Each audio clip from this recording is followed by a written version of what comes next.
I want to take time and give my brother a gift. Oh, man.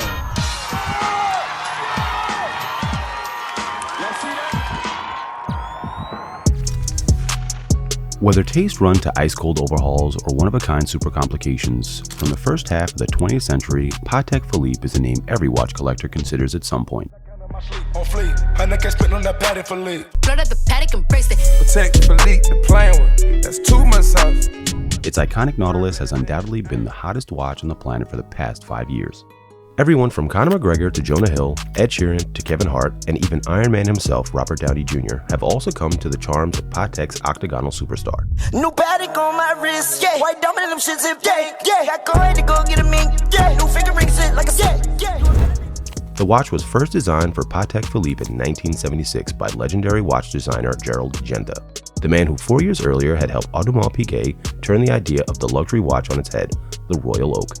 But it was that central idea of a luxury steel sports watch that really struck a chord with buyers in recent years, and waiting lists eventually grew up to 10 years before they were closed altogether. With demand outstripping supply, prices shot up, reaching double, then triple the retail price tag. And then came the news, leaked through Instagram, that Patek Philippe was retiring the model at the height of its fame. This is how one iconic watch went out at the top of its game. Behind the hype. Patek Philippe Nautilus.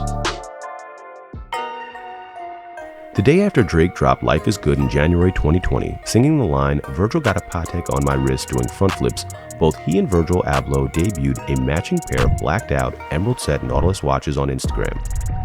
The Nautilus silhouette has proved even more popular in the 21st century than when it first appeared back in the 1970s.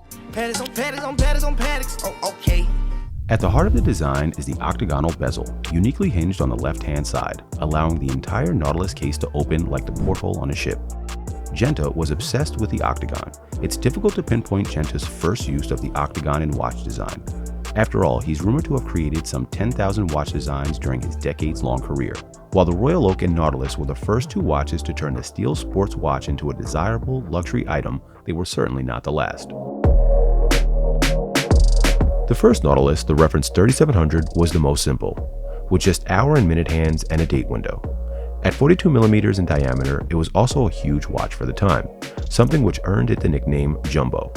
Patek further positioned itself apart from its competitors by packaging the watch in an orthodox presentation box of steel and cork, which is now a valued part of any Nautilus full set at auction. But the Nautilus was slow to develop into a fully fledged collection. The first real edition was the mid-sized reference 3800 in 1981, which dropped the case size from 42mm to 37.5mm and added a central second hand. Then, in 1998, the brand began to add complications to the mix. First, with a power reserve in the reference 3710. In 2005, Patek released the reference 3712, with power reserve, date, and moon phase, and a small second. The Nautilus marked its 30th anniversary in 2006, an occasion that witnessed the introduction of arguably the most important model in the design's history, the reference 5711A1, which took the design back to basics with a three-hand date model. Patek Philippe began life as Patek, CZAPEK in C in Geneva 1839, founded by Polish immigrants Anton Patek and Franciszek CZAPEK. But the partnership didn't last, and 6 years later, CZAPEK was replaced by French watchmaker Adrien Philippe. The brand has been responsible for a number of important milestones over decades. The first Swiss wristwatch created for a Hungarian countess in 1868. The first split-second chronograph or Rattrapante wristwatch in 1923, and the first perpetual calendar wristwatch in 1925.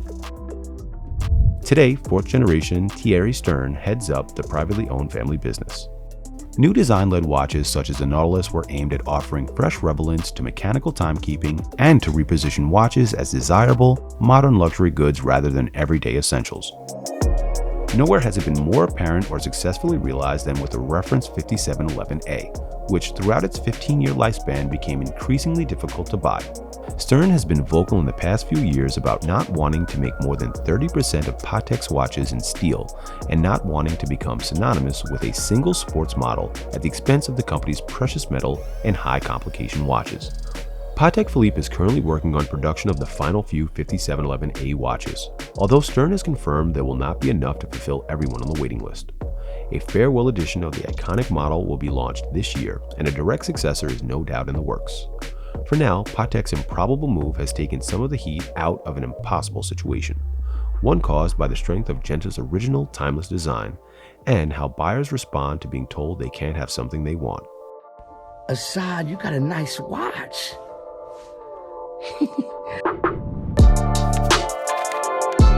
Behind the Hype. Patek Philippe Nautilus.